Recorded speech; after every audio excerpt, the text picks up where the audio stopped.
민수는 오늘도 지하철 2호선에 몸을 맡긴 채 회사로 향했습니다. 평범한 직장인인 그에게 매일 반복되는 출퇴근은 일상 그 자체였죠. 37살의 민수는 중견 제조업체에서 격리 업무를 담당하며 안정적이지만 특별할 것 없는 월급을 받고 있었습니다. 집에서는 아내 수진이가 8살 딸 지은이를 돌보며 살림을 꾸려나가고 있었어요. 수진이는 결혼 후 직장을 그만두고 전업주부가 된 지 벌써 10년째였습니다. 처음엔 아이가 어려서 어쩔 수 없다고 생각했는데 이제는 그냥 그런가 보다 하고 넘어가고 있었죠. 여보, 이번 달도 생활비가 부족해요. 지은이 학원비며 관리비며 하다 보니까 정말 빠듯하네요.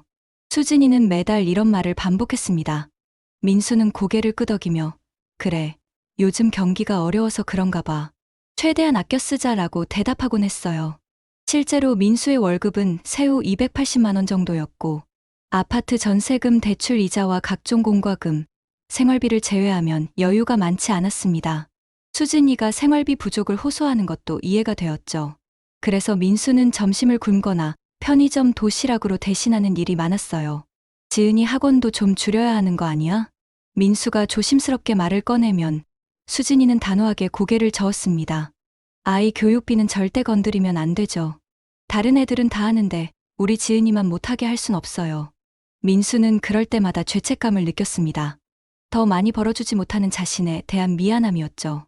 주말에는 아르바이트라도 해야 하나 고민했지만 회사 규정상 겸업이 금지되어 있어서 쉽지 않았어요. 그렇게 민수네 가정은 겉으로 보기엔 평범한 중산층 가정의 모습이었습니다. 특별히 부족함도 없고 특별히 여유롭지도 않은 그런 집이었죠. 민수는 가끔 회사 동료들과 술을 마실 때 우리 집도 맞벌이를 해야 하는 건 아닌가 하는 푸념을 늘어놓곤 했어요. 하지만 수진이는 아이가 아직 어려서 엄마가 옆에 있어줘야 해요라며 취업에 대해서는 미온적인 반응을 보였습니다. 민수도 굳이 강요하지는 않았죠. 아내와 딸이 편안하게 지낼 수 있다면 자신이 조금 고생하는 건 괜찮다고 생각했거든요. 저녁마다 가족이 모여 앉아 밥을 먹으며 지은이의 학교 이야기를 듣는 시간이 민수에게는 하루의 유일한 위안이었어요. 아빠, 오늘 수학 시험에서 100점 맞았어. 지은이가 자랑스럽게 말하면 민수는 우리 지은이 정말 대단한 애라며 머리를 쓰다듬어 주었습니다. 수진이도 그런 순간에는 만족스러운 표정을 지었죠. 여보가 열심히 일해주셔서 지은이가 이렇게 잘 자라고 있어요 라고 말하며 고마움을 표현하기도 했습니다. 민수는 그런 말을 들을 때마다 피로가 씻은 듯이 사라지는 것을 느꼈어요. 그런 어느 화요일 오후였습니다. 민수가 회사에서 급한 보고서 작성에 매달리고 있을 때 수진이의 휴대폰에서 문자 알림음이 울렸어요. 수진이는 잠시 화장실에 가면서 휴대폰을 소파에 두고 갔습니다. 지은이가 아빠, 엄마 폰에서 삐삐 소리 났어요 라고 말하자 민수는 혹시 급한 연락일 수도 있다고 생각해 화면을 확인했습니다. 평소 같았으면 그냥 넘어갔을 텐데 그날따라 왠지 눈에 들어온 문자였죠. 국민은행에서 알려드립니다. 12월 15일 잔액 472만 원. 민수는 그 숫자를 보고 잠시 멍해졌어요. 472만 원이라니요? 수진이가 늘 생활비가 부족하다고 했는데 언제 이런 돈을 모았을까요? 민수는 고개를 갸우뚱했습니다. 혹시 수진이가 몰래 부모님께 용돈을 받았나요? 아니면 예전에 모아둔 돈이 있었나요? 하지만 곰곰 생각해보니 이상했어요. 수진이 부모님은 연금으로 겨우 생활하시는 상황이고 결혼 전 수진이의 적금도 전세금 마련할 때 다 털었거든요. 여보가 왔네요. 수진이가 화장실에서 나오며 밝게 말했습니다. 민수는 순간 당황해서 휴대폰을 내려놓으며 응, 방금 들어왔어라고 대답했어요. 마음 한편으론 뭔가 찜찜한 기분이 들었지만 직접 묻기에는 애매한 상황이었습니다. 저녁을 먹으면서 민수는 넌지시 물어보았습니다. 여보, 요즘 가계부 좀 어때? 많이 힘들어. 수진이는 한숨을 쉬며 정말 빠듯해요. 이번 달도 적자예요 라고 답했죠. 평소와 다름없는 대답이었지만 민수에게는 이상하게 들렸어요. 민수는 더 이상 묻지 못했습니다. 직접적으로 통장 잔액을 봤다고 말하기도 애매했고 혹시 자신이 잘못 본 건 아닌가 하는 생각도 들었거든요. 하지만 마음 한구석에서는 계속 의문이 남아 있었어요. 며칠이 지나고 민수는 또 다른 문자를 보게 되었습니다. 이번에는 우연이 아니라 호기심에 확인한 것이었죠. 국민은행에서 알려드립니다. 12월 18일 출금 50만 원, 잔액 422만 원. 50만 원이 출금되었네요. 민수는 그날 수진이에게 오늘 뭐 큰 거 산 거 있어? 라고 물어봤어요. 수진이는 아니요. 그냥 마트에서 생필품 좀 샀을 뿐이에요. 라고 대답했습니다. 마트에서 생필품으로 50만 원이요? 민수는 점점 의심이 커져갔습니다. 그날 밤, 수진이가 잠든 후 민수는 생각에 잠겼어요. 아내가 왜 거짓말을 하고 있는 걸까요? 그 많은 돈은 대체 어디서 나온 것이고, 50만 원은 어디에 쓴 것일까요? 혹시 빚이라도 있는 건 아닌가 걱정이 되기 시작했습니다.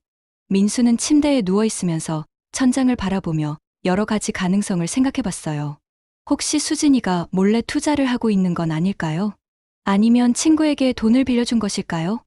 하지만 어떤 설명도 완전히 납득되지 않았습니다. 민수는 며칠 동안 혼란스러웠습니다. 아내를 의심한다는 것 자체가 마음 편하지 않았거든요. 하지만 궁금증은 점점 퍼져만 갔어요.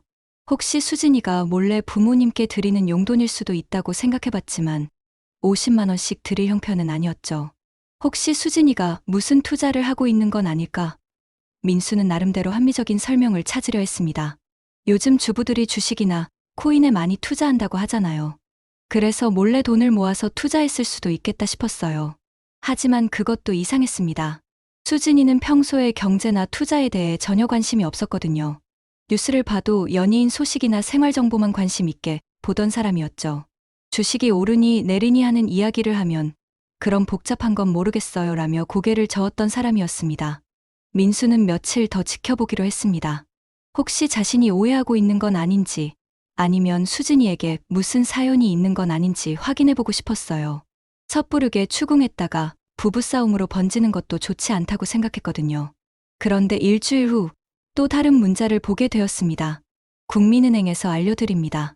12월 25일 출금 80만 원, 잔액 342만 원, 이번에는 80만 원이 나갔네요.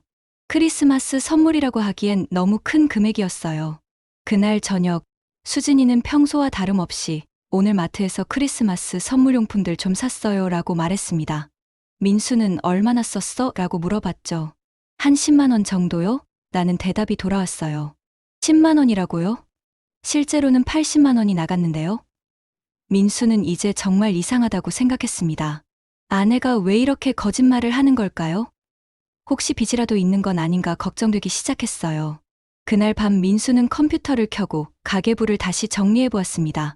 자신이 매달 수진이에게 주는 생활비와 수진이가 말하는 지출 내역을 비교해 보니 분명히 남는 돈이 있었어요.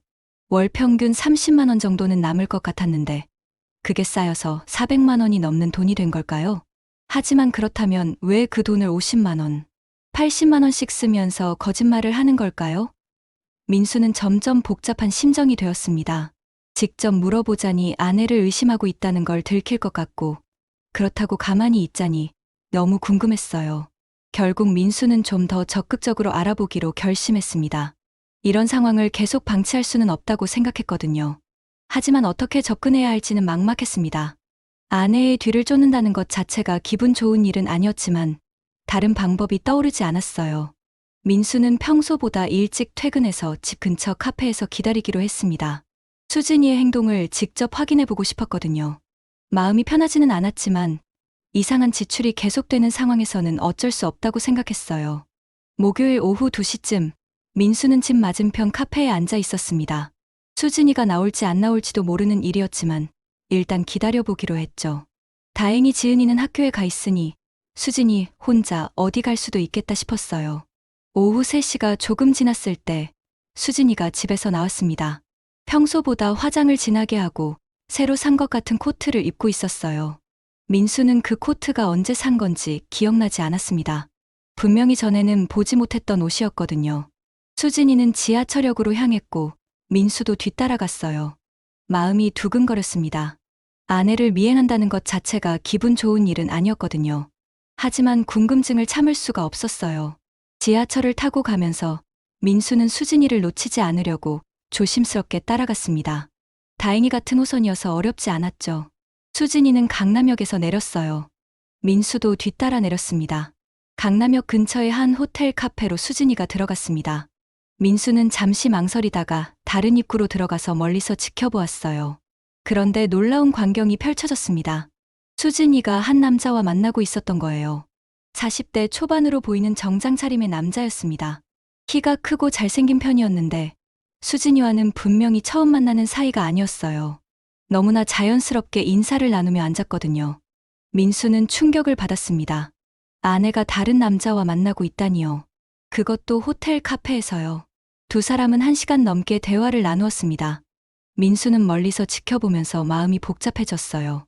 수진이는 그 남자 앞에서 평소에 집에서 보여주지 않던 모습을 보였습니다. 활짝 웃으며 이야기하고 때로는 손짓을 크게 하며 감정을 표현했어요. 마치 다른 사람 같았습니다. 카페를 나온 후 두 사람은 호텔 로비로 향했습니다. 민수는 더 이상 따라갈 수 없었어요. 호텔 로비까지 들어가면 들킬 위험이 있었거든요. 하지만 상황은 충분히 의심스러웠습니다. 그날 저녁 집에 돌아온 민수는 수진이에게 오늘 뭐 했어? 라고 물어봤어요. 수진이는 집에서 쉬다가 마트 좀 다녀왔어요 라고 대답했습니다. 또 거짓말이었죠. 민수는 그날 밤잠을 이룰 수가 없었습니다. 아내가 다른 남자와 만나고 있다니요. 그것도 호텔에서요. 그리고 그 비밀 통장의 돈이 그와 관련이 있는 건 아닐까요? 모든 퍼즐 조각들이 맞춰지기 시작하는 것 같았어요. 민수는 며칠 동안 고민에 빠져 있었습니다. 직접 수진이에게 물어봐야 할지 아니면 좀 더 확실한 증거를 찾아야 할지 결정하지 못하겠었어요. 하지만 의심은 점점 확신으로 바뀌어가고 있었습니다. 일주일 후 민수는 또 다른 결정적인 순간을 맞게 되었습니다. 수진이가 이번 주말에 친구들과 1박 2일로 온천 여행을 가려고 해요라고 말한 거예요. 민수는 좋네. 가서 푸근히 쉬고 와라고 대답했지만 속으로는 의심하고 있었습니다. 주말이 되자 수진이는 여행 가방을 챙겨서 나갔어요. 지은이 잘 부탁해요. 내일 저녁에 올게요라며 집을 나섰습니다. 민수는 지은이와 함께 집에 남았죠. 하지만 마음은 편하지 않았어요.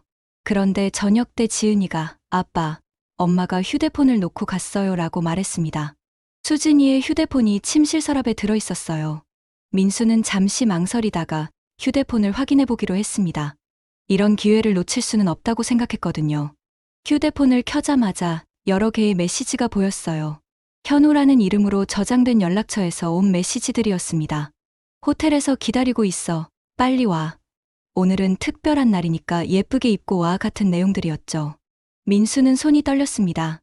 역시 불륜이었던 거예요. 수진이는 친구들과 온천 여행을 간 것이 아니라 그 남자와 만나러 간 것이었습니다. 더 놀라운 건 다른 메시지들이었어요. 이번 달 용돈 많이 써서 미안해. 다음에 더 비싼 가방 사줄게. 여행 경비는 걱정하지 마. 우리 같이 살 집도 알아보고 있어. 같은 메시지들이 있었습니다. 민수는 모든 퍼즐 조각이 맞춰지는 것을 느꼈어요. 비밀 통장에 돈은 수진이가 생활비를 아껴서 모은 것이었고 그 돈으로 현우라는 남자와 호텔 비용, 여행 경비, 명품 등을 샀던 거였습니다. 자신은 점심도 굶어가며 생활비를 주었는데 아내는 그 돈을 불륜 상대와 쓰고 있었던 거죠. 민수는 분노가 치밀어 올랐습니다. 하지만 동시에 깊은 상처와 배신감도 느꼈어요. 10년간의 결혼 생활이 무너져 내리는 것 같았습니다. 자신이 그렇게 믿고 사랑했던 아내가 이런 짓을 하고 있었다니요. 더 충격적인 것은 메시지 내용들이었어요. 수진이와 현우는 단순히 육체적인 관계가 아니라 미래를 함께 계획하고 있는 것 같았습니다. 우리가 같이 살 집이라는 표현이 특히 민수의 가슴을 찔렀어요. 그날 밤 민수는 잠을 이루지 못하고 여러 가지 생각을 했어요. 어떻게 해야 할까요? 바로 이혼을 요구해야 할까요? 아니면 한 번 더 기회를 줘야 할까요? 지은이는 어떻게 될까요? 하지만 한 가지는 분명했습니다. 이 상황을 그냥 넘어갈 수는 없다는 것이었어요. 다음 날 저녁 수진이가 돌아왔습니다. 온천 정말 좋았어요. 오랜만에 힐링했네요 라며 밝게 말했어요. 민수는 복잡한 심정으로 그래, 잘 쉬고 왔구나 라고 대답했습니다. 수진이의 거짓말이 이제는 너무나 뻔하게 들렸어요. 며칠 동안 민수는 어떻게 할지 고민했어요. 직접 추궁할까? 아니면 더 많은 증거를 모을까요? 결국 민수는 정면 승부를 택했습니다. 더 이상 이런 상황을 견딜 수 없었거든요. 밤마다 잠들지 못하고 고민하는 것도 한계가 있었어요. 목요일 저녁, 지은이가 잠든 후 민수는 수진이에게 말을 꺼냈습니다. 여보, 우리 진지하게 이야기 좀 해야겠어. 수진이는 무슨 일이에요? 라며 의아한 표정을 지었어요. 평소와 다른 민수의 진지한 분위기를 눈치챈 것 같았습니다. 현우가 누구야? 민수의 첫 마디에 수진이의 얼굴이 하얗게 질렸습니다. 그게 어떻게? 라며 말을 더듬었어요. 민수는 내 휴대폰을 봤어. 모든 메시지를 다 봤다고 라고 말했습니다. 수진이는 잠시 당황하더니 갑자기 화를 내기 시작했어요. 남편이 아내 휴대폰을 몰래 보는 게 말이 돼요? 프라이버시 침해죠. 어떻게 그런 일을. 민수는 어이가 없었습니다. 지금 상황에서 프라이버시 얘기를 해. 그 사람과 호텔도 가고 여행도 가고 선물도 받은 거 다 알아. 그리고 그 돈이 어디서 나온 건지도 알고 있어. 민수의 목소리는 떨리고 있었어요. 분노와 상처가 뒤섞인 감정이 목소리에 그대로 드러났습니다. 수진이는 더 이상 변명할 수 없다는 것을 깨달았는지 태도를 완전히 바꿨습니다. 그래요. 맞아요. 현우와 만나고 있어요. 그런데 그게 다 누구 때문인데요? 이제는 오히려 당당한 목소리로 말했어요. 내가 이렇게까지 살아야 했던 건 당신 때문이에요. 수진이는 소리를 지르기 시작했어요. 매일 돈 없다고, 절약하자고, 아끼자고 하면서 나는 뭘 위해 사는 거예요? 나도 여자인데. 예쁜 옷 한 벌 사입고 싶고, 맛있는 것도 먹고 싶어요. 민수는 황당했습니다. 그래서 불륜을 저질렀다는 거야? 그것도 내 탓이라는 거야? 자신이 밤낮으로 일해서 번 돈으로 아내가 다른 남자와 바람을 피웠는데 그것마저 자신의 탓이라고 하다니요. 현우는 나를 진짜 여자로 봐줘요. 당신처럼 가계부나 확인하고 돈 이야기만 하는 사람이 아니라 진짜 여자로서 사랑해준다고요. 수진이의 말에 민수는 더욱 분노했습니다. 그래서 우리 생활비로 그 놈과 호텔비를 낸 거야? 내가 점심 굶어가면서 준 돈으로? 민수의 목소리는 점점 높아졌어요. 10년간 모아온 분노와 배신감이 한꺼번에 터져나오는 것 같았습니다. 그때 수진이가 폭탄 선언을 했습니다. 그냥 헤어져요. 어차피 우리 결혼 생활은 끝난 것 같으니까. 그리고는 현우가 아파트도 얻어주겠다고 했어요. 나랑 지은이랑 같이 살자고 하더라고요 라고 덧붙였어요. 민수는 완전히 충격에 빠졌습니다. 아내가 이미 다른 남자와 미래를 계획하고 있었던 거예요. 그것도 자신의 딸까지 데리고 가겠다는 거였습니다. 지은이까지 왜 끌어들여? 라고 민수가 소리쳤어요. 지은이는 엄마가 키워야죠. 당신이 뭘 알아요? 수진이는 더욱 당당해졌습니다. 현우는 지은이도 자기 딸처럼 예뻐해 줄 거라고 했어요. 당신보다 훨씬 경제적으로 여유롭고 지은이 교육도 더 잘 시켜줄 수 있다고요. 민수는 어이가 없어서 말이 나오지 않았습니다. 자신의 아내가 이렇게 변할 수 있다는 것이 믿어지지 않았어요. 10년간 함께 살면서 한 번도 이런 모습을 본 적이 없었거든요. 그 남자가 정말로 너와 지은이를 책임질 것 같아? 기혼자가 다른 여자랑 바람 피우는 놈이 믿을 만하다고 생각해. 민수가 차가운 목소리로 물었어요.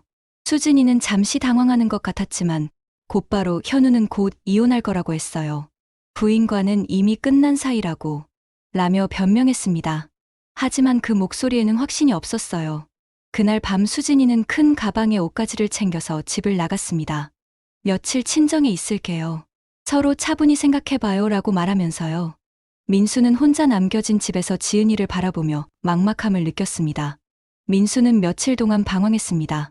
수진이는 집을 나가서 친정에 있다가 가끔 지은이를 보러 올 뿐이었어요. 집안 분위기는 최악이었습니다. 지은이도 부모의 변화를 눈치채고 아빠, 엄마가 왜 집에 안 와요? 라며 불안해하고 있었죠. 민수는 이대로 당하고만 있을 수는 없다고 생각했어요. 수진이가 자신을 무시하고 다른 남자와의 관계를 공공연히 인정하는 상황에서 법적으로 대응해야겠다고 결심했습니다. 더 이상 감정적으로 접근해서는 해결될 문제가 아니었거든요. 민수는 변호사 사무실을 찾아갔어요. 이혼 전문 변호사와 상담을 받으면서 자신의 상황을 설명했습니다. 아내의 불륜 증거와 재산 은닉 사실을 모두 가지고 있어요. 그런데 어떻게 진행해야 할지 모르겠습니다. 변호사는 민수가 가져온 자료들을 검토한 후 증거가 매우 충분하네요. 불륜으로 인한 위자료 청구와 재산 분할에서 상당히 유리할 것 같습니다. 라고 말했어요. 민수는 모든 메시지를 캡처하고 통장 내역도 정리해서 제출했습니다. 특히 민수가 놓쳤던 부분도 있었어요. 변호사의 조사 결과 현우라는 남자는 기혼자였고 수진이와의 관계로 이미 자신의 가정에도 문제가 생긴 상태였습니다. 현우의 부인이 남편의 외도 사실을 의심하기 시작했거든요. 더 심각한 건 현우가 수진이에게 아파트를 얻어주겠다고 한 약속이 허풍일 가능성이 높다는 것이었죠. 현우 역시 가정이 있는 상황에서 다른 여자를 위해 아파트를 계약한다는 것은 현실적으로 어려운 일이었거든요. 한편 수진이는 현우와 함께 새로운 삶을 준비하고 있었어요. 민수와의 이혼이 성사되면 위자료와 재산 분할로 받은 돈으로 현우와 함께 살겠다는 계획이었습니다. 하지만 현실은 녹록하지 않았어요. 현우의 부인이 남편의 불륜 사실을 확실히 알게 되면서 현우에게 이혼을 요구했거든요. 현우는 갑자기 궁지에 몰렸고 수진이에게 당분간은 조심스럽게 지내야겠다라며 거리를 두기 시작했습니다. 민수의 변호사는 현우에게도 손해배상을 청구했어요. 남의 가정을 파탄낸 공동불법행위자로서 책임을 물어야 한다는 것이었습니다. 현우는 당황했고 수진이와의 관계를 더욱 부담스러워하기 시작했어요. 결정적인 순간이 왔습니다. 법원에서 조정 절차가 시작되었고 민수 측에서는 수진이의 불륜 증거와 생활비 횡령 증거를 모두 제출했어요. 수진이는 변호사도 제대로 선임하지 못한 채 혼자서 대응해야 했습니다. 조정 과정에서 수진이는 자신이 얼마나 불리한 위치에 있는지 깨닫게 되었어요. 불륜 사실이 명확하고 생활비를 다른 용도로 사용한 것도 증명되었거든요. 게다가 현우마저 연락을 피하고 있어서 의지할 곳이 없었습니다. 결국 모든 것이 명확해졌습니다. 법원의 조정 결과 수진이는 민수에게 위자료 3천만 원을 지급해야 했고 재산 분할에서도 불리한 조건을 감수해야 했어요. 자신이 그렇게 소중히 여기던 비밀 통장의 돈마저 모두 토해내야 하는 상황이 되었습니다. 현우는 수진이와의 관계를 완전히 정리했어요. 자신의 가정도 지켜야 하고 법적 분쟁에 휘말리는 것도 부담스러웠거든요. 미안하지만 우리 관계는 여기서 끝내자라며 수진이를 차갑게 대했습니다. 수진이가 그토록 믿었던 사랑이 순식간에 무너져버린 거예요. 수진이는 친정에서 지내면서 현실을 받아들이기 힘들어했습니다. 현우에게 계속 연락을 시도했지만 그는 번호까지 바꿔버렸어요. 아파트를 얻어주겠다던 약속도 함께 살겠다던 말도 모두 헛된 꿈이었던 거죠. 더 큰 문제는 사회적 시선이었습니다. 동네 사람들 사이에서 수진이의 불륜 소식이 퍼지면서 그녀는 완전히 매장되다시피 했어요. 마트에 가도 아이 학교에 가도 사람들의 시선이 따가웠습니다. 지은이까지 친구들 사이에서 놀림을 받게 되면서 상황은 더욱 심각해졌어요. 엄마, 친구들이 우리 엄마 나쁜 사람이라고 해요. 정말이에요? 지은이가 눈물을 흘리며 물어보자 수진이는 아무 말도 할 수 없었습니다. 자신의 잘못된 선택이 딸에게까지 상처를 주고 있다는 것을 깨달았거든요. 결국 수진이는 다른 지역으로 이사를 가야 했습니다. 위자료로 받을 수 있는 돈도 없고 갈 곳도 마땅치 않아서 지방에 있는 고모댁에 신세를 져야 했죠. 10년간의 결혼 생활에서 얻은 것이라곤 사회적 낙인과 경제적 곤란뿐이었습니다. 한편 민수는 지은이와 함께 새로운 출발을 준비하고 있었어요. 물론 쉽지 않았습니다. 아이에게 엄마가 없다는 현실을 설명하는 것도 홀아버지로 살아가는 것도 만만치 않았거든요. 하지만 민수는 오히려 마음이 편해졌다고 느꼈습니다. 이제야 진실을 알게 되어서 후련해요라고 변호사에게 말했어요. 더 이상 아내의 거짓말에 속아 넘어갈 필요도 없고 자신도 모르게 불륜 자금을 대주는 바보 같은 일도 없을 테니까요. 무엇보다 정직하게 살아갈 수 있다는 것이 가장 큰 위안이었습니다. 지은이는 처음엔 엄마가 왜 안 오는지 이해하지 못했지만 점차 아빠와 둘만의 생활에 적응해 갔어요. 민수는 지은아, 우리 둘이 힘을 합쳐서 열심히 살아보자. 아빠가 엄마 몫까지 다 해줄게라며 딸을 다독였습니다. 민수는 이번 경험을 통해 큰 교훈을 얻었어요. 가정이라는 것이 단순히 형식적인 틀이 아니라 서로에 대한 진정한 신뢰와 사랑 위에 세워져야 한다는 것을 뼈저리게 깨달았습니다. 믿음 없는 가정은 모래성에 불과하다는 생각이 들었어요. 몇 달 후, 민수는 지은이와 함께 새 아파트로 이사했습니다. 예전보다 조금 작은 집이었지만 거짓과 배신이 없는 깨끗한 공간이었어요. 지은이도 아빠, 여기가 더 좋은 것 같아. 공기도 더 맑은 것 같고 라며 웃음을 보였습니다. 민수는 앞으로의 삶에 대해 다시 계획을 세우기 시작했어요. 더 이상 누군가를 무작정 믿고 의존하는 삶이 아니라 자신과 딸의 행복을 위해 현명하게 살아가는 방법을 모색하고 있었습니다. 쓰라린 경험이었지만 그 덕분에 더 강해질 수 있었다고 생각했어요. 새로운 시작이었습니다. 민수와 지은이의 진짜 인생이 이제부터 시작되는 것이었죠.